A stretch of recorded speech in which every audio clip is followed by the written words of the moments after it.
Laidą Lietuva jūrinė valstybė pristato Klaipėdos valstybinio jūrų uosto direkcija.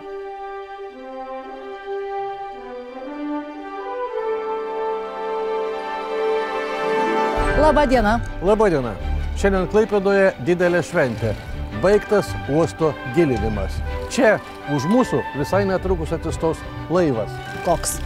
Jis nėra pats gražiausias, jis nėra pats didžiausias, bet jis yra pats reikalingiausias Klaipėdai. O gal dar laivas neatplaukė, tai prašau pažiūrėti, ką šiandien laidoje matysite. Kūdikėlis į mano, kaip sakyti, į globą. Man tai yra didžiulio įvertinimo ženklas. O kas yra lotas? Tai prietaisas laive, kuris matuoja gylį. Buvo labai įdomus va šitoj pusėje, kaip tik bėgių gale, buvo labai įdomus istorinis švyturys. Savo vėjais, dvasia, energija, nu tai tik Klaipėdai šokti ir teliek. Viskas yra modernus šokis.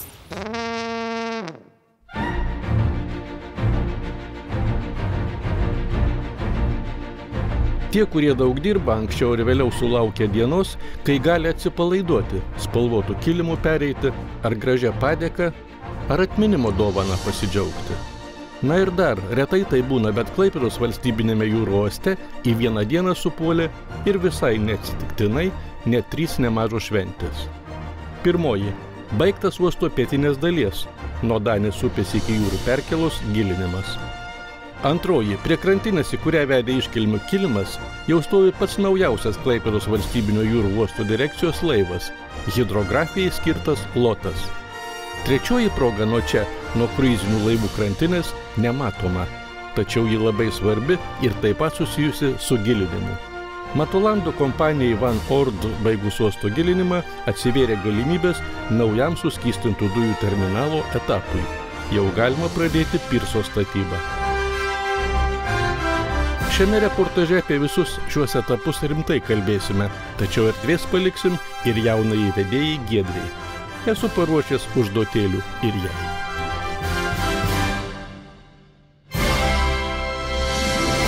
Pirmiausia, turbūt reikėtų pabrėžti vis dėlto uosto išgilinimo faktą. Vizualiai ne kažin ką galim pamatyti, aišku, projektas specifinis, tačiau šis specifinis projektas yra be jokios abejonės labai reikalingas uostui, jo konkurencingumui, jo tolesniai veiklai globaliniuose konkurencijos, logistikos paslaugų konkurencijos procesuose. Ir šiuo atveju nebejotinai šis projektas ir tolimesni jūsų veiksmai, ir uosto direkcijos, ir uosto kompanijų veiksmai, bendradarbiaujant ir plečiant uosto galimybės, yra labai prasmingi. Norėčiau pabrėžti dar vieną labai svarbų faktą, jog kartu su gilinimo darbais, kaip vienas iš komponentų, turbūt galima pasakyti, tai išgilinta irgi būsimajam suskystintų dujų terminalui erdvė. Tai, kaip žinot, tai yra prioritetinis Lietuvos Respublikos vyriausybės projektas ir džiugu pabrėžti, jog šis komponentas taip pat yra pabaigtas anksčiau numatyto laiko. Labai norisi tikėti, kad ir terminalo darbai vyks numatytų grafikų laiku. Drąsiai pasakysiu, kad uosto gyvybingumas, uosto galimybė konkuruoti, uosto stiprybė, tai yra ir miesto, ir valstybės stiprybė. Todėl tikrai tikiu, kad šitas ambicingas projektas gerina uosto galimybės tikrai sudėtingoje ir gan svarbioje konkurencinėje kovoje. Be jokios abejonės, prieš mūsų stovintis laivas Gražuolis, kuris laukia savo krikšto valandos, ko gero tiesiogiai sietinas su tuo ambicingu projektu, kuris dabar yra įgyvendinamas. Ir labai linkiu, kad šitas laivas visada būtų vienu iš tų sėkmės komponentų, kurie padės Klaipėdos uostui, o to pačiu ir Klaipėdos miestui žvelgti į ateitį, nebijant jokių iššūkių ir jokių ambicijų, nebėgant nuo jokių ambicijų. Dar keletą žodžių apie uosto gilinimą. Darbai tęsiasi metus. Atlikta jų daugiau nei už 127 milijonus litų. Didžioji lėšų dalis, 81 milijonas, iš ES fondų. Laidose Lietuva jūrinė valstybė jau rodėme įspūdingas pasaulyje garsios Olandų gilinimo kompanijos žemsiurbės ir specialius laivus. Iš viso jie iškasė 500 milijono kubinių metrų grunto. Tai yra didžiausias kada nors vieno projekto metu iškastas kiekis. Atlikus gilinimo darbus uosto plotis nuo 120 padidėjo iki 150 metrų. Gylis nuo 13 iki 14,5 metro. Po šių darbų gerokai padidės didžiųjų laivų plaukimų ir manevravimo uoste saugumas. Taip pat konkurencingumas ir pralaidumas lyginant Klaipėdą su kitais Baltijos jūros uostais. Nuo dabar uostas turi visas sąlygas priimti post-Panamax tipo laivus, tuos, kurių ilgis 300 ir daugiau metrų. Ta proga pakviesiu jūs pažvelgti į naują, bet visai nedidelį laivą. Visi tie gilinimo darbai ir jo naujai įgulai labai rūpi. Bet pradėkime pagal visas jūrinės tradicijas. Smagiai į bortą dužta šampanas. Kaip jaučiatės, tapusi krikšto mama? Na, aš kaip daugiavaikė motina, man visada smagu, kai dar vienas, kad ir krikšto kūdikėlis į mano, kaip sakyt, į globą. Į glėbį, ateina į glėbį, tai man labai smagu iš tikrųjų, bet tai ir didelis, nežinau. Man tai yra didžiulio įvertinimo ženklas, o kaip tų gylių ieškosim ir džiaze, ir mariose, ir jūrose, tai vėlgi ateitis parodys. Ar teko laivą anksčiau krikštyti? Taip, iš tikrųjų turiu dar vieną krikštasūnį, tai yra karinis laivas Kuršis. Iš tikrųjų labai taipogi tuo didžiuojuosi ir Tai ponia Inga sako, va čia taisyklės nurodo taip, kad krikšto mama gali į tą laivą bet kada įlipti ir bet kur plaukti. Iš tikrųjų taip yra? Taipogi irgi girdėjau tą informaciją. Ar pasinaudosit? Mažumėlė manau, kad teks kažkaip parodyti dėmesį savo krikštasūniui ir įgulai, tai pakvies ar sumastysim pasidairyti, išplaukti būtinai, žinoma. Dabargi keletą žodžių tiesioginiams naujojo laivo šeimininkams. Nuotaika yra šventiška, tačiau vis tik jūsų norėčiau paklausti, vis tik kokią praktinę reikšmę turi šitas laivas uostui? Na, visų pirma, tas laivas, kuris dirbo pagal tą pačią paskirtį, Rusnė, paseno. Deja, viskas laike turi tokį faktorių kažkada gimti, kažkada pasenti ir uostui tiesiog, turint dabar kanale naujus gylius, visą uostą mes galim pavadinti jau giliavandeniu uostu. Be abejonės labai svarbu bus tuos gylius išlaikyti.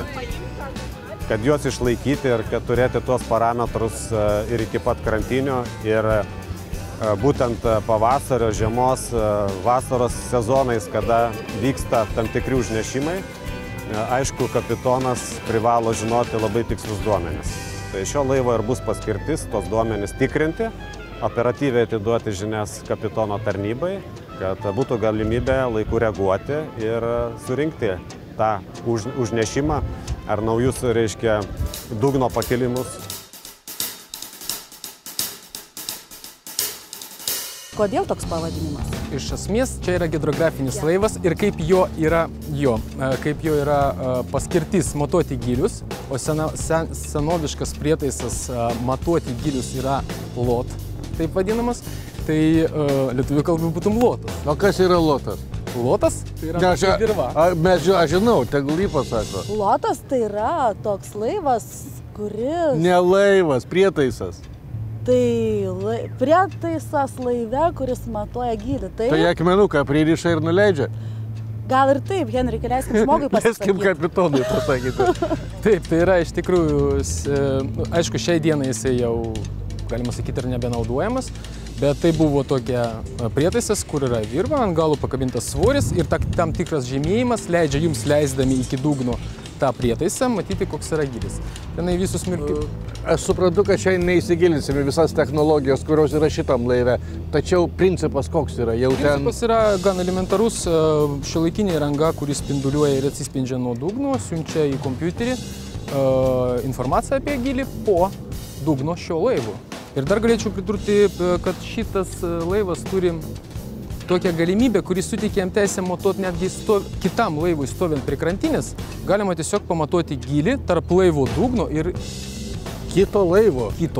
Kadangi kartais atsitinka toks dalykas, kad reikia gan operatyviai pamatuoti prie krantinės gylį, o ten jau stovi laivas. Taip, ir kadangi jūs jį patraukti fiziškai negalite ir ekonomiškai irgi, jisai turi atlikti savo iškrovimų funkcijos, jūs galite tiesiog pamatuoti tą prietaisų pagalbą po dugnu. Hidrografinio laivo lotas funkcija ne tik matuoti gylį, bet ir aptarnauti navigacinę įrangą, inkarus, grandines, bujas. Gylio matavimo technikos nepamatysim, ji sumontuota laivo dugne ir iš ten keliauja į kapitono Gintauto Genčo tiltelį. Laivas turi elektroninius jūrlapius, echolotą ir anemometrą, prietaisą matuojantį vėjo kryptis, stiprumą bei drėgmę. Klaipėdos uoste tai itin svarbu, nes nuolatinę įtaką dugnui čia daro ne tik audros Baltijoje, bet ir Nemuno srovės, jo potviniai. Loto atliekamų matavimų tikslumas iki 1 centimetro. Jūsų uosto tarnybai, kuo svarbus šitas laivas? Mūsų uosto tarnybai jis yra labai svarbus, nes mūsų senas gylių matavimo laivas jau neatitiko nei reikalavimų, nei nieko. Kada darosi uostų gilinimo darbai, rangovai irgi turi visokių pretenzijų, tai turi būti tiksliai išmatuota, ką jie padarė. Tai irgi labai svarbu dėl saugios laivybos. Mes negalime leisti, kad ten, kada mes duodame leistinas grimzlės jau kiek galint mažesnis, kad kuo daugiau pakrauti. Ir jeigu mes blogai pasimatuosim, turėsim grumstų, gauburių visokių akmenų, tai aišku, mes galim turėti nelaimių, gali laivas sėsti ant ciklumos, prasimušti dugną ar kažką tai panašaus. Mes prašome palaiminti laivą Lotas, kaip kadaise laiminai patriarcho Nojaus laivą. Iškilmės tęsiasi ir tai ne tik pasisakymai ar apdovanojimai. Sėkmingo plaukiojimo ir darbo naujiems laivams šiandien visame pasaulyje linkima juos pašventinant. Valstybinis jūrų uostas šiam gražiam veiksmui pakvietė brolius pranciškonus Evaldą ir Benediktą. O kodėl reikia pašventinti laivus? Na, kodėl laivą reikia šventinti? Šiaip, man atrodo, kad viską reikia šventinti. Dabar kažkaip ekspromtu prisimenu, tikrai, kad Biblijoje yra parašyta, kad ateis toks laikas, kada žmogus, dirbančiam žmogui, nepalinkės, nepadeda tau Dievas. Na ir ačiū Dievo, kad tie laikai praėjo ir dabar vėl atėjo laikai, kada mes turime įvertinti kito žmogaus kūrybą. Ir aš galvoju, kad tikroji kūryba tai yra iš Dievo. O laivas tai yra bažnyčios simbolis. Ir kai aš šventinau dabar tą laivą, iš tikrųjų potekstėje, aš šventinau kaip bažnyčia.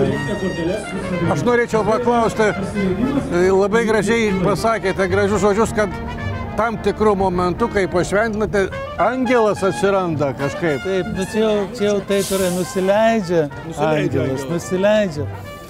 Na, aš negaliu sakyti, kad aš to netikiu, bet tai yra gražu ir tikrai angelas tai yra tavo artimas.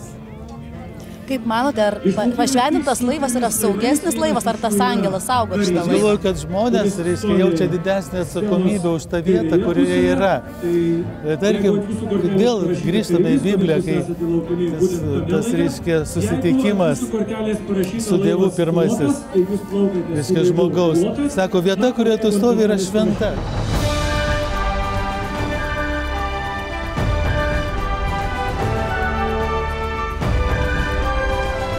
Buriuotojai, o seniau turbūt ir burinių laivų kapitonai sakydavo, kad ne vėjo kryptis, o burių padėtis lemia, kuria kryptimi plauksime. Klaipėdos valstybinio jūrų uosto bures tvarkantis, besidžiaugiantis gilėjančiais ir platėjančiais savo vandenimis, naujais laivais, naujais partneriais, žino dar vieną nuo kranto nematomą tiesą. Visa tai kainuoja didelius pinigus. Apie juos ir suksis mūsų reportažo pabaiga. Priminkite, nors mes apie tai kalbėję, kiek kainavo visą tai? Na, 127 milijonai kainavo išgilinimas uosto kanalo. Tai yra iš tikrųjų, jeigu imti pagal apimtį vienam darbui, finansinė prasme, tai yra pati didžiausia suma uosto istorijoje. Šiandieną, kada vyksta labai didelė konkurencinė kova tarp Baltijos uostų, gylio kiekvienas centimetras turi nežmonišką reikšmę. Tai... Nes jeigu čia neįeis, tai plauks kitur. Plauks kitur, taip. Aišku, ir dabar, reiškia, jau gal skaičiavo tada, kiek papildomai laivų uostas galės priimti?